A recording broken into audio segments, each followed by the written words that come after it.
Lap 5 yang bikin satu benua keselio dan Indonesia tersenyum. Dalam 12 jam, satu video replay manuver lap 5 milik Veda meledak kayak kembang api tahun baru. Jutaan views langsung masuk, notifikasi HP orang Jepang sampai nge-lag.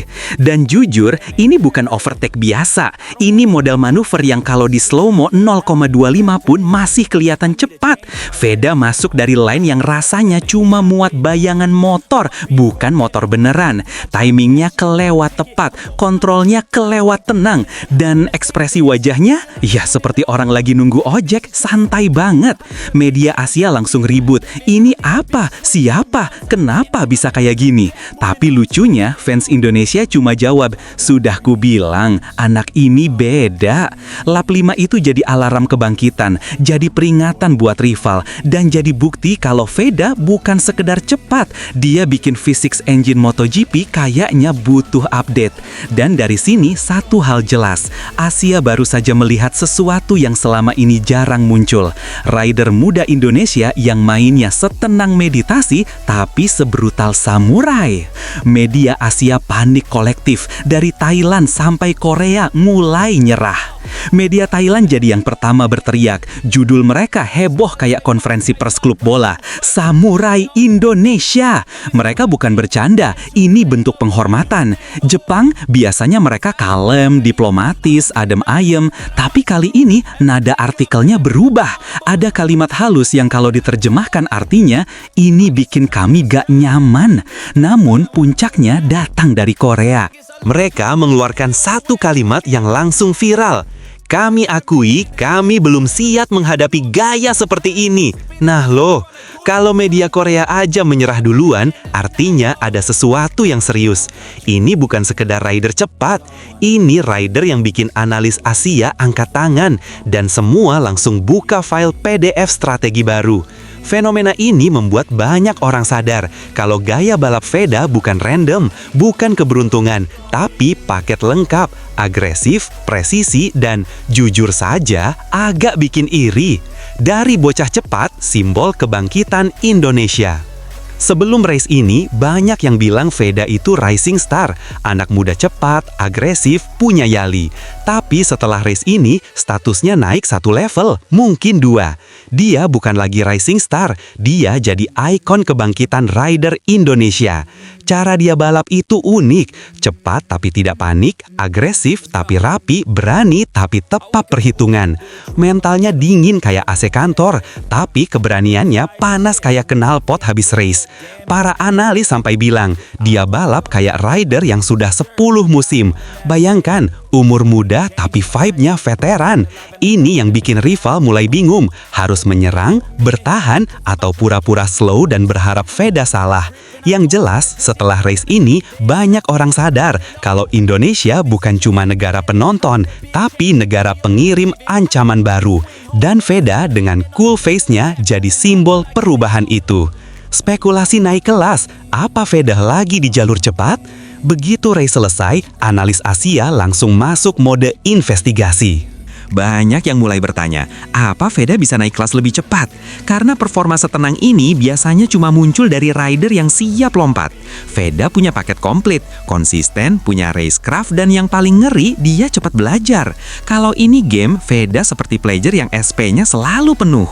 Rumor beredar bahwa beberapa manajer tim sudah mengamati. Mereka tidak bilang terang-terangan, tapi ya, kalau mereka nonton ulang lap 5-15 kali, itu bukan hobi, itu scouting. Dan fans mulai bertanya, masa iya secepat ini? Jawabannya, kenapa enggak? Kalau rider lain butuh bertahun-tahun buat dapat ritme, Veda kayaknya cuma perlu 2 race dan 1 teh hangat. Rumor terpanas, tim Jepang mulai melirik data Veda. Nah ini gosip yang bikin pedok panas dingin. Menurut rumor dari Mandalika, satu tim besar Jepang diam-diam mulai mempelajari telemetri Veda. Telemetri ya, bukan highlight, bukan foto, data asli. Itu level serius. Artinya mereka ingin ingin tahu satu hal, gimana cara anak ini bikin line-nya sesempurna itu? Mereka belum bicara apapun secara resmi, tapi pola Jepang jelas. Kalau mereka menganalisis, berarti mereka khawatir. Breakpoint Veda terlalu dalam, corner entry terlalu bersih, dan body positioningnya ya ampun, seperti robot generasi 5. Rival yang nonton pun cuma bisa bilang, kalau dia begini terus, kami habis. Apa tujuan tim Jepang? Mau rekrut, mau pelajari, mau counter? Nggak ada yang tahu. Yang jelas, perhatian sebesar itu tidak datang tanpa alasan. Veda sedang menggeser dinamika Asia pelan-pelan tapi pasti. Peta kekuatan Asia resmi bergeser, dan itu terjadi dalam satu race. Dulu percakapan pedok selalu tentang horsepower. Siapa punya mesin paling kencang, suspensi paling halus, setup paling stabil. Tapi setelah race ini, semua orang nyadar motor penting, tapi mental dan kontrol lebih penting. Veda adalah contoh hidupnya. Motor bukan top tier, bukan masalah. Yang penting ridernya gila dan stabil. Dia masuk tikungan dengan timing yang bikin orang lupa napas. Keluar tikungan dengan tenang, seakan-akan ada slow motion bawaan tubuh. Dan vibe-nya seperti dia ingin bilang, tenang saja. Jadi wajar kalau sekarang peta kekuatan berubah.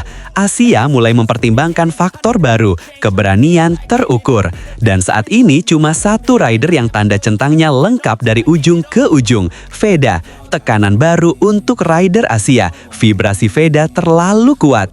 Efek domino mulai terlihat. Rider Thailand mulai mempercepat latihan. Rider Jepang mulai ganti strategi. Rider Malaysia tiba-tiba upload latihan extra hours. Semua tahu standar baru sudah naik. Dan yang menaikkannya, ya Veda. Dia bikin tekanan mental tanpa harus berkata apa-apa. Hanya dengan racing line yang terlalu cantik, para rival sudah mikir 2 kali sebelum duel. Pelatih Jepang sempat bilang, aura anak ini beda, sistem kami nggak punya modul buat gaya begini. Itu pujian sekaligus ancaman. Karena kalau pemain baru datang dengan gaya yang tidak bisa diprediksi, maka semua rencana lama jadi bubuk. Veda bahkan belum puncaknya, dan itu yang paling bikin rival gelisah tidur. Kembali ke pertanyaan, siapa yang akan mengincarnya? Pertanyaan besar mulai naik ke permukaan. Apa ada tim besar yang akan mengincar Veda? Jawabannya, kemungkinan besar ada. Banyak. Bahkan mungkin mereka antri. Karena rider setenang ini, sepresis ini, seseram ini bukan barang umum. Dari gosip internal, beberapa tim Eropa sudah masuk mode monitor pemain baru. Mereka tidak akan bilang terang-terangan, tapi gerakan mereka terlihat. Dan kalau nama Veda mulai muncul di internal meeting Eropa, itu tanda karirnya bisa naik lebih cepat dari yang publik duga. Masa depannya terbuka lebar. Pertanyaannya cuma satu, dia mau ambil jalur mana dulu? Jalur cepat, jalur ultra cepat, atau jalur biarin mereka panik dulu? Apakah ini awal kebangkitan rider Indonesia? Selama bertahun-tahun, Indonesia punya fans paling besar tapi belum punya ikon global yang stabil. Dan tiba-tiba datanglah Veda, paket lengkap dengan teknik modern, mental baja, dan aura tenang seperti komentator golf tapi ngebutnya kayak final Moto3. Dia memberi harapan baru bahwa rider Indonesia tidak cuma bisa bersaing, tapi bisa memimpin. Veda membuka pintu yang selama ini kelihatan tertutup rapat. Dan begitu pintu itu kebuka, wah efeknya besar. Generasi muda mulai percaya, komunitas balap Indonesia mulai optimis. Dan Asia mulai mengakui kalau ini benar awal kebangkitan, maka Veda bukan hanya rider, dia pionir. Dan pionir tidak berjalan, dia mendobrak. Jika ini baru pemanasan, dunia harap siap. Lap 5 jadi legenda, media Asia gempar, telemetri mulai dibongkar, rival mulai gelisah, dan Indonesia lagi senyum-senyum. Veda Ega Pratama baru saja menunjukkan bahwa talenta besar tidak perlu menunggu lama untuk terlihat. Kalau ini baru permulaan, maka dunia harus siap menghadapi sesuatu yang jarang muncul. Rider muda yang memadukan keberanian, ketenangan, dan kontrol halus dalam satu paket. Pintu yang dulu tertutup kini terbuka dan Veda sudah melangkah masuk. Pertanyaannya sekarang bukan seberapa jauh dia bisa pergi, tapi siapa yang bisa menghentikannya. Karena jujur, saat ini jawabannya kemungkinan besar belum ada.